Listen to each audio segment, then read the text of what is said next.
There were a ton of questions entering 2023 Colts training camp, and now we've got some answers. Let's get to it. You are Locked On Colts, your daily Indianapolis Colts podcast. Part of the Locked On Podcast Network, your team every day.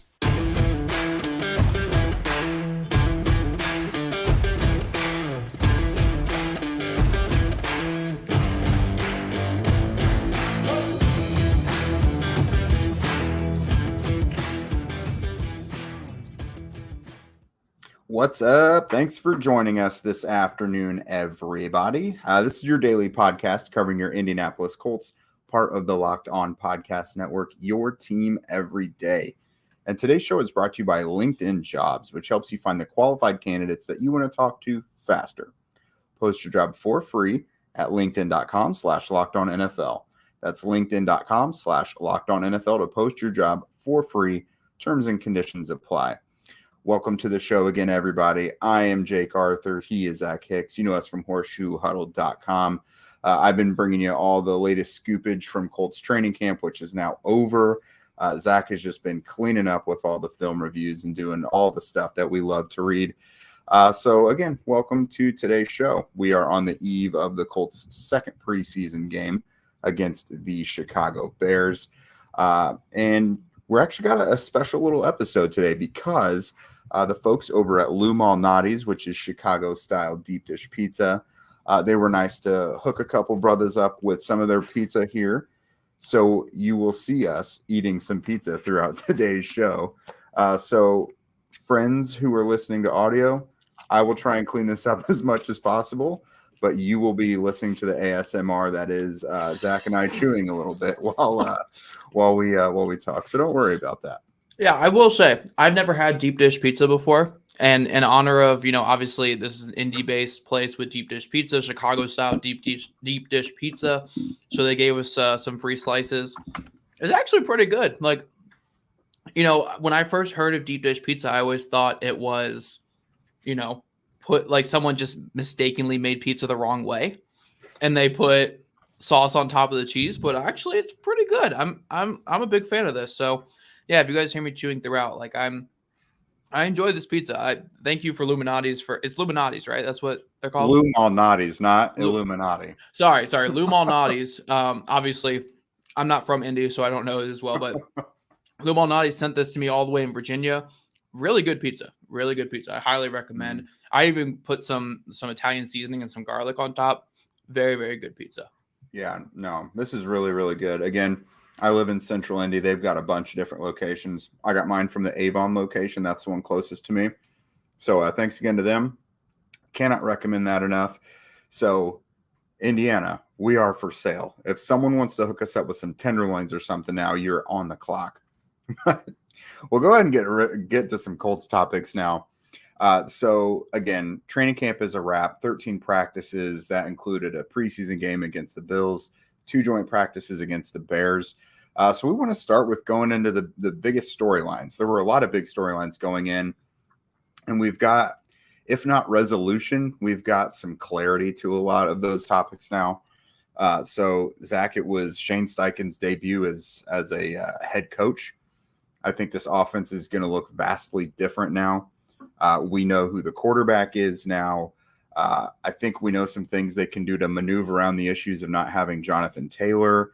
A lot of young guys are going to be getting a lot of playing time. So with really just one paragraph, I wrapped up all the different topics we want to tackle in this segment. But let's just start at the top with Shane Steichen. You were out here for a couple practices. What's the vibe you've been getting? Definitely a new coach, and that's not a bad thing or a good thing. It's just that he's obviously his first time being in that head coaching role. Obviously, I'm a big fan of everything Shane Steichen will do once the regular season comes around. But I think my biggest takeaway was how secretive he wants to be about everything. We can't dive into scheme with him. We can't dive into injuries with him. We can't dive into all these certain things. I'm not saying that's the wrong way to approach this whatsoever, but it's definitely a fun way to approach it there. So yeah, I think Shane Steichen, I think it's going to be a bit of a learning experience for him, as well as our new starting quarterback, which we'll talk about here in a second. But I'm excited for Shane. Like, nothing has really changed throughout this entire process for me saying like, oh, I'm down on Shane Steichen or I'm high on Shane Steichen. Like it's kind of just been exactly what I've been since the beginning. Shane Steichen's a young coach, a really good offensive mind, and I'm excited to see what he can do with Anthony Richardson. So yeah, I don't think training camp's really changed too much of my thoughts on him, but it has been fun to see him out there and see that football nerd trying to tone it down and kind of cut all the scheme talk. Because I know he wants to talk scheme, but he just won't, obviously, in front of everybody. Oh yeah, I feel like he's the guy you crack a couple beers with him at the owners' meetings or something, and he'd be an open book. Like he could probably spill all the secrets, but just has to keep that buttoned up while he's coaching. So we obviously know the quarterback now. After the first couple weeks, it was Gardner Minshew and Anthony Richardson. It was only a matter of time until Anthony was going to be declared the guy, whether that was end of the season or what. But you had your safe option with Gardner Minshew where there was a clear ceiling. And then you had Anthony Richardson where some bumps there. He wasn't really being outperformed by Minshew, but is clearly not near his ceiling yet. But that ceiling is in the freaking stratosphere. You know what I mean? So what have you thought of him so far? Is he farther along than you thought as a passer? Yeah, again, it would be hard to find someone who is as high on Anthony Richardson in the pre-draft process as I was. I mean, I was saying since December that he was my QB1, and a lot of that really didn't have to do with who he currently is. It's more of who he can be. So when I was out there for training camp for that week, and you can attest to this too, because you've been out there for every training camp practice, Jake, I was surprised that he looked further ahead than what I thought. I thought his first training camp would be a bit of a shell shock. I thought there would be times where, defenses are throwing things at him where he's not really able to diagnose it perfectly. And he, eats more sacks than you would expect or throws more picks than what you would expect. And don't get me wrong, there have been examples of that throughout training camp. But for the most part, he got the ball out pretty well. The velocity is great. He seems to be operating pretty well with these pass catchers. I came away from my week of training camp thinking, this is an NFL starting quarterback. Maybe it's not the star that we're expecting or that we want sometime in the future, but this is an NFL starting quarterback. There are some issues in his games and some mechanics that you want to clean up, but for the most part, this is a guy who deserves to start. And I'm glad Shane Steichen, after that first preseason game, said, you know what, let's roll with him. He's going to get all the reps from now on. He's the starting quarterback. Let's get him out there. I think that was the right decision by Shane Steichen, and everything I saw when I was at training camp said, let's get this guy on the field.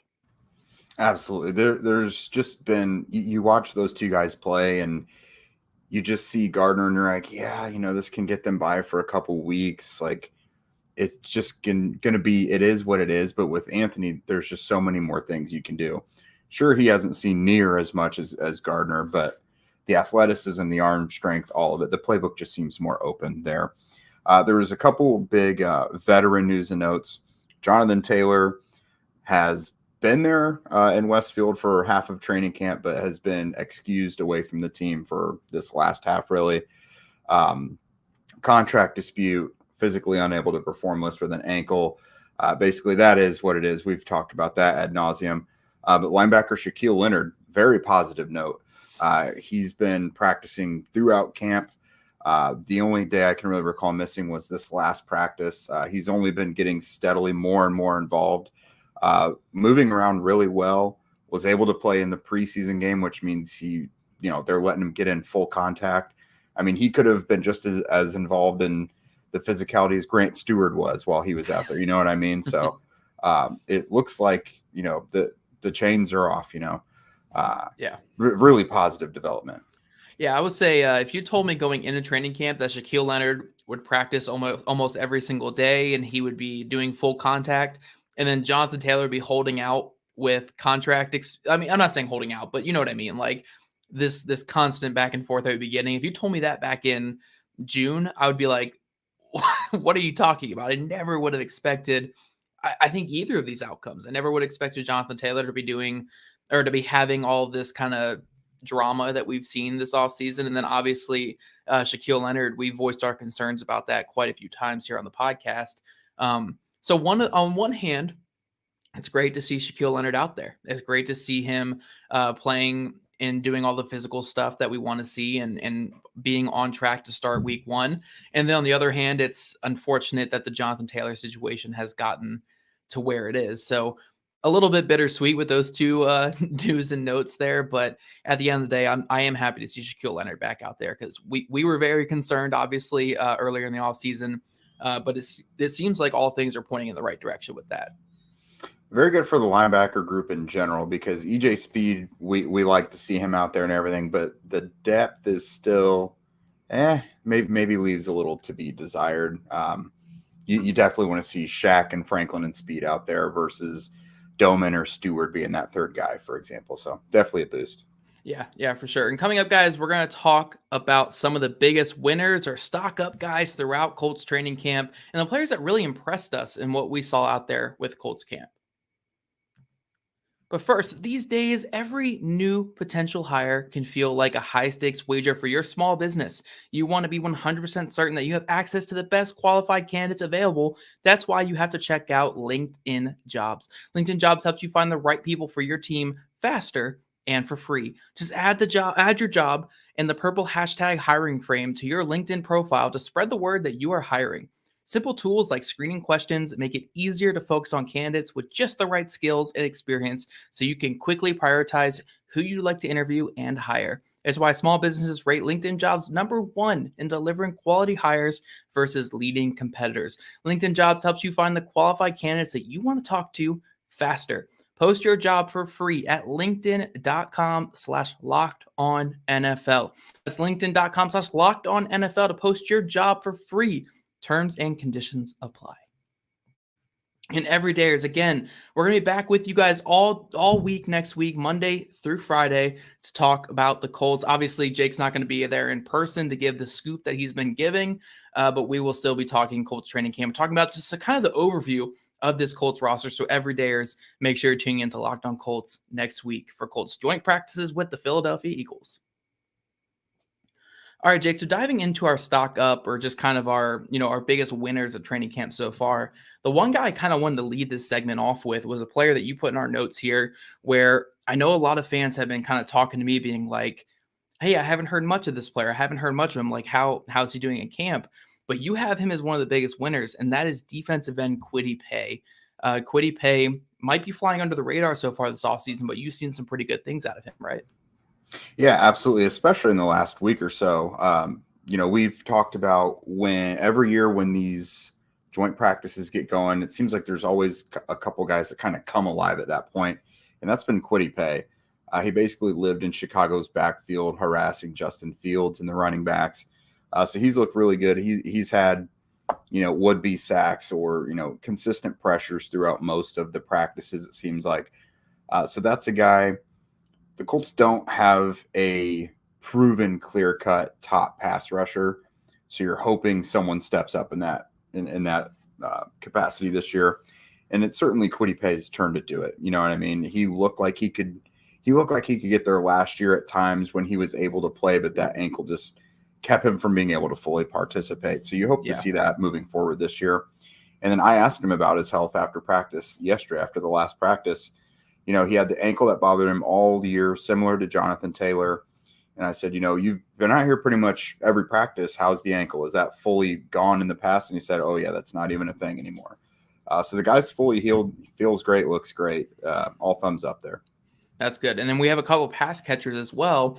Two players that really popped when I was out there at training camp for my week, and that's Alec Pierce and Kylan Granson. Alec Pierce looks like completely different pass catcher. It looks like it's interesting. Like he doesn't look like skinnier, but he just looks leaner and looks more muscular and looks faster and more fluid than he looked last year, at any point last year, really. So seeing him throughout training camp, seeing him just stacking and beating guys deep constantly, and you can attest more to the Chicago Bears practices. Maybe he did a little bit more in those as well. And then Kylan Granson, obviously his stock is going to be up because he's the only tight end that's actually healthy on the entire roster right now. But he's just a player built for the offseason with how he's able to get open and just easily separate against defenders. So both those players look like they're in line for a pretty big season this year. Yeah, just starting with Granson, again, like you mentioned, all the other top guys have been injured. Mo Alley Cox has missed the last couple weeks. I think Jelani Woods practiced once or twice during camp. Granson was already tight end 3, but has been tight end 1 the entire time. And then you get that opportunity, and he's answered. He catches pretty much everything within his vicinity, which used to be a problem for him. He's run after the catch. He's made tough catches. So the guy's really answered the call very well. And I think it gives Shane Steichen a clearer opinion of what he can do with Granson moving forward, because he hasn't had to split all those reps with Woods and Mo Alley Cox. And I mean, even Drew Ogletree to an extent, because Ogletree's missed time. So they've got to know exactly what they have in Granson. And then with Pierce, we already knew the guy could make big plays, track the ball deep, things like that. I've just really been impressed with everything he does before the catch. Like, I watch him running his routes, making his breaks, all those things. It's a lot cleaner, a lot smoother and less rigid than it was as a rookie. And he even talked about yesterday, now that he is comfortable in year 2 and, he knows the playbook and he's not worrying about everything being a new experience for him, now he gets to focus on the nuances of his position. It's not about the playbook or just being in the NFL in general anymore. He actually gets to focus on some detail. And that's really, really displayed itself on the practice field. Yeah, and that's a big thing with Alec Pierce too, is like last year we saw the big plays. We saw some pretty good moments from him, but he was among the worst receivers in all of football in terms of separating, on each route, separation per route run. But when you're watching him in camp, and maybe this is a testament against the Colts corners, but like, you're watching him in camp, he's like wide open on every single route. He is getting open. He looks so much quicker. He looks so much faster. So I'm really high on Alec Pierce's potential for this next season. But let's go over to the defensive backfield. The Colts are going super, super young at both safety and corner. And 2 players that have caught your eye are Darrell Baker Jr. and Nick Cross. Jake, I know we've talked about these 2 guys quite a bit here on the podcast, but what do you think about those 2 guys now as your time at training camp has ended? Oh, I gushed about Nick Cross yesterday. But no, I'm just really impressed with him, knowing that last year didn't go his way. And as a 20-year-old kid, maybe that was on display at times last year. Now everyone has really positive things to say about how he is approaching things as a professional, studying, doing everything it takes, even, equating practices to walkthroughs. Like, everything takes effort. He's giving everything effort, and he's making plays on the field. Last year on the field, he was doing some nice things in camp and preseason, but maybe wasn't where he needed to be as a professional. And now he's kind of caught up to that. So really good stuff there. And Darrell Baker Jr., I mean, has anyone on the Colts come out of left field more than him? Because go back a month, I mean, we had heard of him because he's on the roster, but like a lot of Colts fans, especially the people there watching at Grand Park, had probably no clue who that was, and rightfully so, because he had never done anything in the NFL before. Ron Milas said he didn't know who he was, and that's his new defensive backs coach. We love how candid Ron Milas is, by the way. Yeah, he's awesome. No, it's great. So he went from being, I mean, excuse the bluntness here, an NFL nobody, to being a team's top outside corner, whose last top outside corner was Stephon Gilmore. Mm-hmm. I mean, that's big expectations, and I'm not trying to say that's the performance level he's going to have, but I mean, he's being entrusted with a pretty significant role in this defense. Yeah, I'm excited for Darrell Baker Jr. I think that's the player I'm most excited for this season, not because I'm thinking that he's going to come out and be Stephon Gilmore Jr. or Stephon Gilmore. I just, like everything I've seen so far in camp and I've seen the preseason, like, this is a player who knows how to play the cornerback position, who's really good under 20 yards, really good at getting physical, really explosive. And if he can be a little bit better on the deep ball, I think this can be a number 1 or a number 2 corner for this Colts team going forward. So I'm really excited for him. And then obviously Nick Cross, we talked a ton about him last night, so I don't want to go too much into him, but just great development to see from such a young player to turn it around, at least as of right now, after a really tough season a year ago. Some other players I wanted to shout out here before we get out of this segment. Grant Stewart, I thought, was phenomenal in that Buffalo Bills game. Absolute star, from defensive plays to forcing a turnover to having an amazing special teams play as well. Linebacker Grant Stewart looks to be linebacker 4 going into the season. McTelvin Agim, defensive tackle, has had a really good camp so far and looks like he's solidifying himself a roster spot. And then Arlington Hambright, a guy who, again, going into this camp, like kind of a NFL nobody, but he's shown that he has the ability to play left tackle, can play backup right guard. He looks like he's going to be like O-line player number 8 or number 9 this year for the Colts, unless they make some waiver claims. So I feel like those 3 guys came into camp kind of on the roster bubble, and all 3 of them have been very close to solidifying their spot on this Colts roster through really strong camp performances. Yeah, no, I've been really impressed with those guys. I definitely wanted to talk about Hambright before we hopped off. So yeah, I'm glad you mentioned him.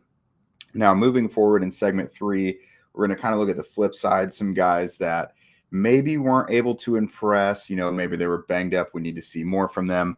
But first, a word from Nevermore. At Nevermore, get lost in literality and experience a place filled with intricate design and immersive experiences. From upscale food and spirits to music and entertainment, Nevermore will never be a predictable destination.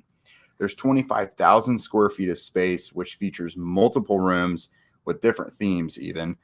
Nevermore has an elevated pub food menu and an old world style pub in the center of the space, featuring classic handcrafted cocktails, draft beer, wine, and seltzers.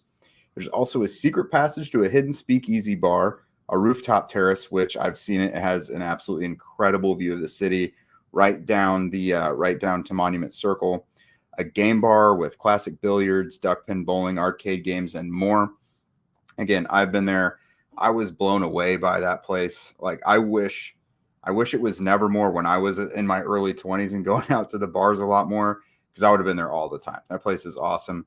I've also told you guys, about the shows coming up, the pregame shows before every home game. That includes Saturday. The link for tickets is here in the show notes, so I would love to see you guys out there. Pack the house, have a great time. It's going to be a great deal. For the price, again, you get unlimited food, open bar, all these games. It is an awesome time. And then you can scoot over to Lucas Oil or just watch the game from the bar. Do whatever. Visit Nevermore under the historic Union Station on South Meridian Street in Indy. Follow Nevermore Union Station on Instagram or nevermoreunionstation.com. Escape and explore the extraordinary at Nevermore.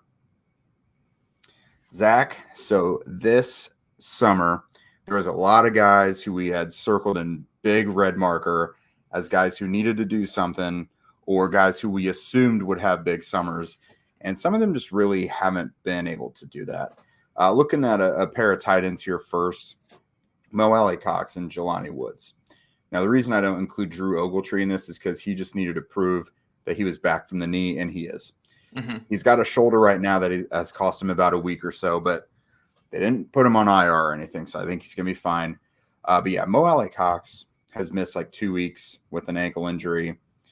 He's had to fend off all these younger guys to even stay relevant in the lineup, even from a blocking perspective or as a pass catcher, which we know that's not his jam. Mm-hmm. That's not his best role. So he really hasn't been able to show much. Even when he was out there, Kylan Granson was showing out. Drew Ogletree was doing things. Will Mallory came back eventually and did some nice things. So Mo Alley-Cox and Jelani Woods. Woods, he's been out, again, like I mentioned, almost all of training camp with this hamstring, which he also had the hamstring during the spring. So he's missed the vast majority of the last several months. And that's just a real bummer, because that is like, other than Alec Pierce, you're looking at 2 big breakout stars on the offense, Alec Pierce and Jelani Woods. Now, Woods will be back at some point, but the whole tight end glow up thing where they're going to have this dominant tight end group, it's kind of delayed a bit because most of the participants have been hurt all summer.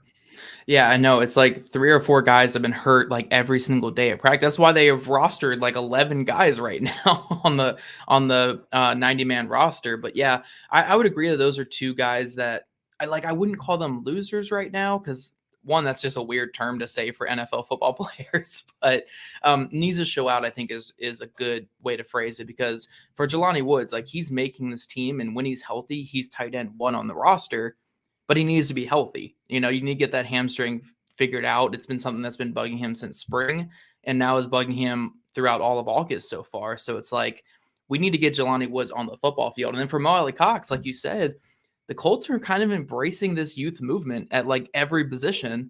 And when you're looking at tight end, they have all these youthful tight ends they want to get on the field. Where does Molly Cox fall into that if he's not even practicing in the offseason? So, yeah, I think these are two guys that just need to get back on the football field.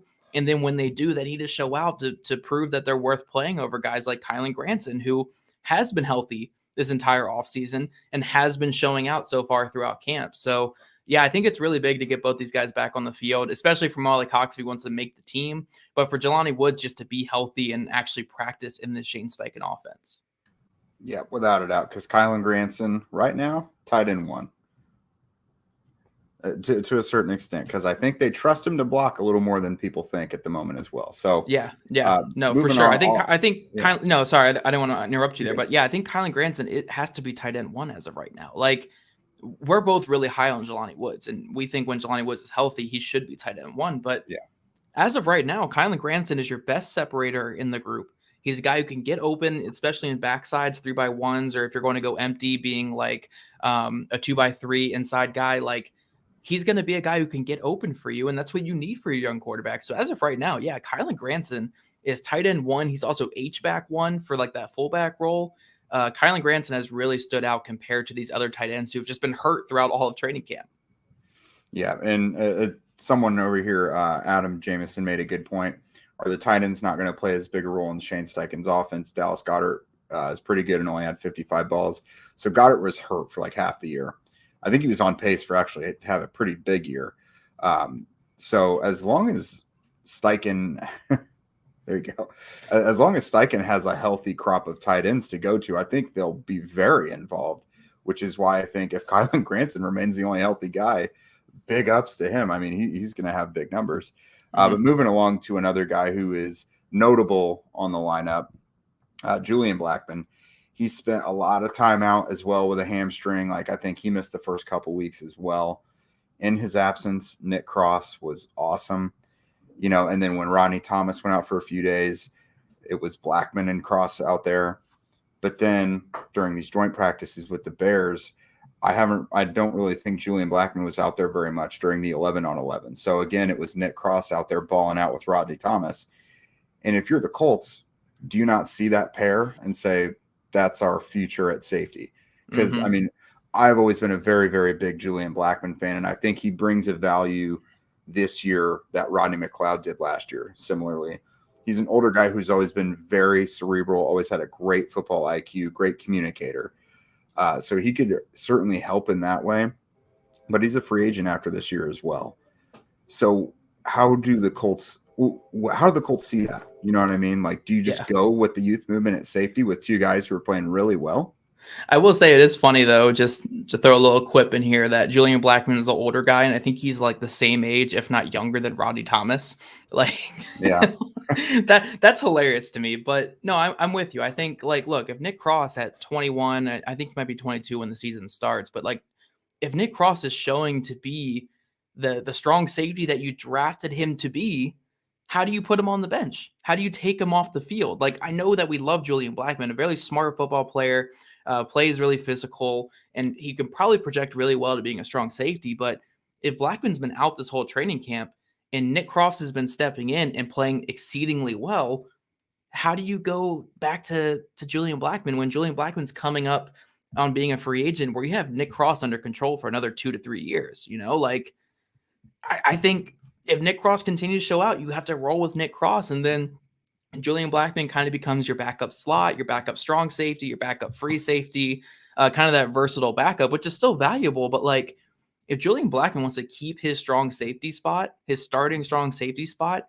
he needs to get out there and get, you know, with the pads on and actually play some football, because Nick Cross is coming for that job, and Nick Cross is playing exceedingly well. He's getting the praise of all the coaches right now. Like, Nick Cross, if he shows that he's ready to play, the team is going to go with the 22-year-old that runs a 4.3 and they drafted in the third round by trading up to get him. You know, like that's who they're going to roll with. So yeah, it's huge for Julian Blackmon to get out there and actually practice these next couple weeks, because, like, again, Nick Cross is showing out right now. Yeah, and Gus Bradley doesn't historically use three safeties very often. So I mean, as long as Cross has Ron Milas's trust, I'm very curious how this is all going to kind of play out. Another guy I wanted to mention, which this whole topic is kind of good because there aren't very many guys who you'd say stock down or losers from training camp for the Colts because it's been very youthful. But JoJo Domann is a guy who I thought might have more of an impact this camp. He seemed to me like he was going to be pretty clearly the fourth linebacker. We thought Shaquille Leonard probably wasn't going to be as involved as he was, which was going to mean more reps for Domann.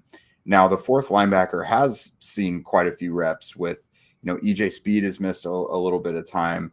Leonard hasn't been full go the entire time. But the guy who's really stood out is Grant Stewart, and also Saguna Luby did pretty well during practice before he got his head injury.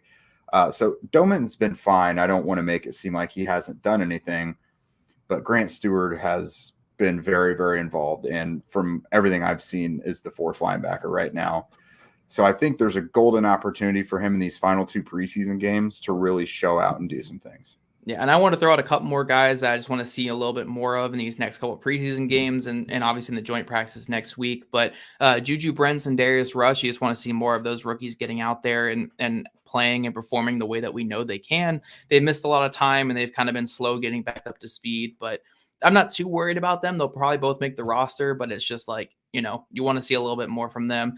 Going to the offensive line, Danny Pinter and Emil Ekiyor Jr., has not been a good offseason for those two guys on the second offensive line. So you really want to see a little bit more out of key backup players. And then going back to the tight end room, Pharaoh Brown, it has not been the offseason we expected for Pharaoh Brown, that veteran blocking tight end, getting thrown out of practice last night, having that big holding penalty in the first preseason game against the Buffalo Bills. You just want to see a little bit more there from those guys. But that's all we have for today, guys. Again, Zach, I'm gonna butt in for a second. I know you go on airplane mode during the show, but a few roster moves just got announced. Oh. So the Colts went ahead and placed Jannard Avery on IR. He's got the LCL and meniscus, I believe. He's done for the year. They also waived injured wide receiver Malik Turner. He's been banged up a couple days. Okay. But the guy they added to the roster, free agent wide receiver James Washington, formerly of the Steelers and Cowboys. So I know you're going to have something to say about that one. Okay. Hey, a guy who knows how to block, a guy who can do the dirty work, pretty good. He's not like a big time separator, but he can catch the ball when it's thrown in his vicinity.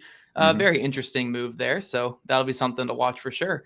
Not bad to add to an already kind of deep group of wide receivers in terms of name recognition, not necessarily performance, but yeah, for sure. So we'll have to keep an eye on that these next couple of days. But everydayers, again, we'll be back here all week next week talking Colts training camp, talking joint practices with the Philadelphia Eagles, and then talking what we want to see out of these last couple preseason games. And if you don't already, make sure you're following at Locked On Colts, at Jake Arthur NFL, and at Zach Hicks 2, all on X. Subscribe to Locked On Colts podcast on YouTube or wherever you listen to your podcast. We'd love your guys' ratings and reviews, and we'll see you guys back here tomorrow after the Colts game.